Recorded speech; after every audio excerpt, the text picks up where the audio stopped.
একদিন এক গ্রামে ছিল একটি ছোট খামার।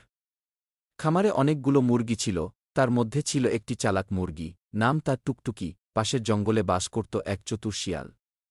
সে প্রতিদিন খামারের বাইরে লুকিয়ে লুকিয়ে মুরগিদের দিকে তাকিয়ে থাকত।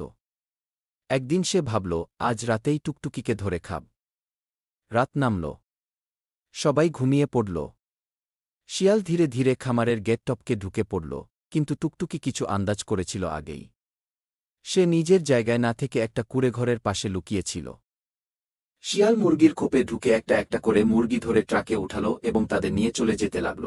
হঠাৎ টুকটুকি পেছন থেকে হুন্ডা নিয়ে তাকে ধাওয়া করল এবং তার উপর গুলি করতে লাগল। শিয়াল চমকে উঠল এবং টুকটুকির পায়ে পড়ে মাফ চাইল।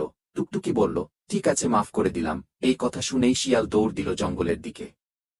সকালে সব মুরগি টুকটুকিকে ঘিরে ধরে বলল, তুই আমাদের রক্ষা করলি, ধন্যবাদ টুকটুকি। শিক্ষা: চতুরতা দিয়ে অনেক সময় বিপদ থেকে নিজেকে ও অন্যকে